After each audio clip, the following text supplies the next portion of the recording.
A very good evening to you. My name is Abdulrazak Ali Gesey. We have a lot lined up for you, but first let's have a look at what we have prepared for you. Former President Sheikh Sharif mediates conflict between clans in Middle Shabelle region. 60% of Mandera County under Al-Shabaab control. Governor laments. Baidoa blockade ends as commercial supplies arrive following internal disputes among Al-Shabaab militants. And Somalia and IGAD member states to foster bilateral cooperation for regional integration. Now, former President of Somalia, Sheikh Sharif, has mediated a conflict between two clan militias who have been fighting in the Middle Shabelle region. The conflict has resulted in dozens of deaths and displacement of local residents. Former Somalia's President Sheikh Sharif Sheikh Ahmed has mediated a conflict between two clan militias who have been fighting in the Middle Shabelle region. The conflict has resulted in dozens of deaths and displacements of local residents. Sheikh Sharif Sheikh Ahmed's mediation comes in the wake of renewed fighting between militias of Mohammed Muse and Abdallah Arone clans, which has been ongoing for some time in the region. The conflict is based on revenge and tribalism and has caused significant loss of life, injuries, and damage to constructions. Sheikh Sharif, who is a respected figure in Somalia, has expressed concern over the violence and facilitated dialogue between the warring factions.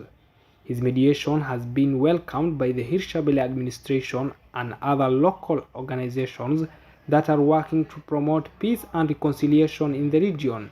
The Hirshabelle administration has expressed its appreciation for Sheikh Sharif Sheikh Ahmed to mediate in the conflict.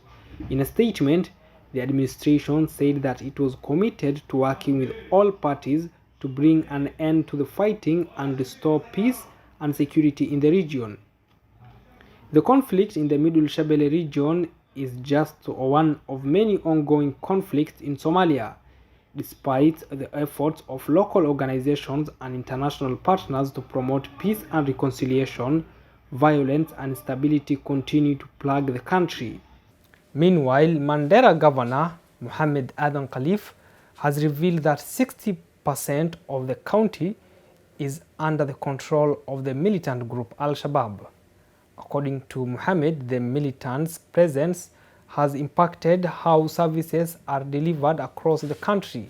Mandera Governor Mohammed Adan Khalif has revealed that 60% of the county is under the control of Al-Shabaab militants. According to Mohammed, the militants' presence has impacted how services are delivered across the country. He spoke at a security meeting where leaders called for coordinated action to combat the terrorist group during an upsurge in the northeastern region by Al-Shabaab. Regional commissioners and members of the county intelligence committees that from the 4 counties that border Kenya and Somalia attended the security meeting. The increased frequency of attacks by Al-Shabaab was discussed by leaders from the areas affected by terror attacks. In addition to developing resolutions on how to combat Al-Shabaab, the meeting, according to the leadership of the counties of Mandera, Wajir, Garissa and Lamu, also called for community sensitization to weed out elements that support the terrorist group. Mandera County Governor Mohammed Khalif has called on the residents of his county to help his government in securing the region, which shares borders with Somalia. He emphasized that the fight against Al-Shabaab would only be successful if proper structures and coordination are put in place among all residents. Khalif made the remarks during a joint consultative meeting with his counterparts from Wajir, Garissa and Lamu, as well as security agencies. The meeting, themed Rethinking Security Approaches, comes at a crucial time when these borderland counties are aligning with national security efforts to implement development programs. The governor urged citizens to actively share information to combat these security threats, emphasizing that the cooperation of all residents is essential in securing the region.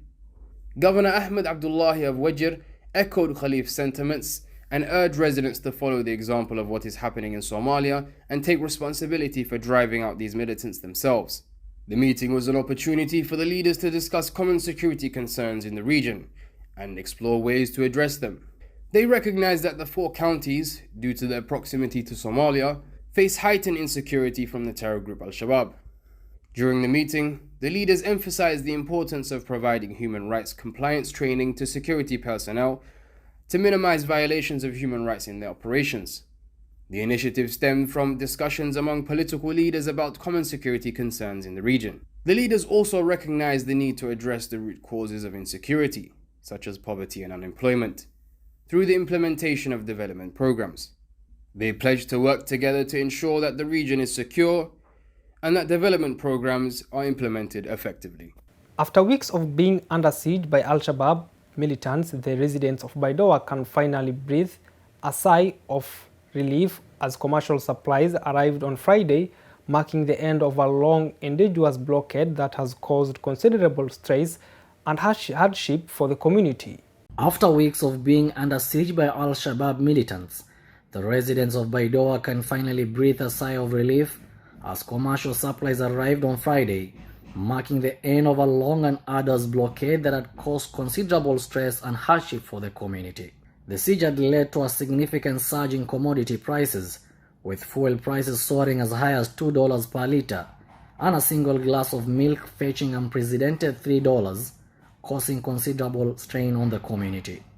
The unanticipated break in the siege was sparked by internal disputes among Al-Shabaab ranks, with conflict erupting and leading to the reported deaths of two of their fighters. This critical turn of events appears to have hastened the end of the blockade, as militants were forced to divert their attention to resolving their internal conflicts. However, this was not the only development that occurred during this period. Government sources from the southwest also reported a forced eviction of over 650 individuals, primarily women and children, all with ties to Al-Shabaab, from the town of Baidoa. The relationship between this mass eviction and internal disagreements among the militants is currently under close observation by the southwest state officials. A spokesperson from the southwest government has refuted claims that the administration had a hand in negotiating the release of these lorries, despite local media reports implying that regional elders had a significant role in this matter. The official has hinted that the military operations are being planned to target Muda Mude, an area allegedly being abused by Al-Shabaab to set up checkpoints for lorry interceptions.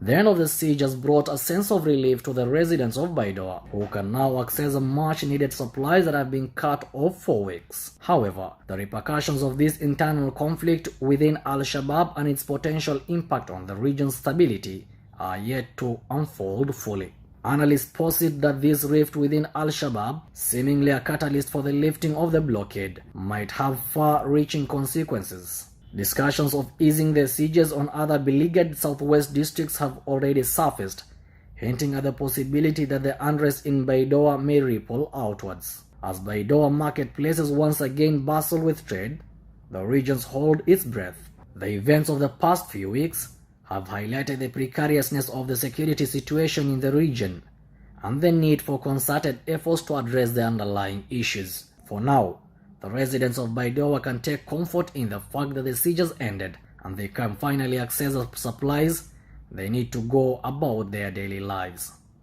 The federal government of Somalia has expressed its commitment to collaborating with the Intergovernmental Authority on Development (IGAD) member states in creating a favorable environment for the achievement of regional integration. The federal government of Somalia has expressed its commitment to collaborating with the Intergovernmental Authority on Development (IGAD) member states in creating a favorable environment for the achievement of regional integration.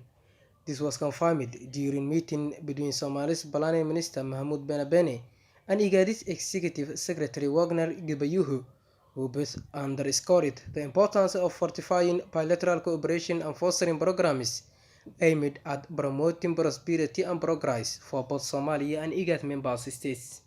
The two leaders discussed several strategies that can enhance regional integration and strengthen ties for brighter future for the region. They deliberated on various initiatives to promote sustainable socio-economic development, emphasizing the importance of exclusivity and long-term planning. Collaboration in areas such as infrastructure, education, and healthcare can lead to a brighter and more prosperous future for the people of Somalia and the IGAD member states.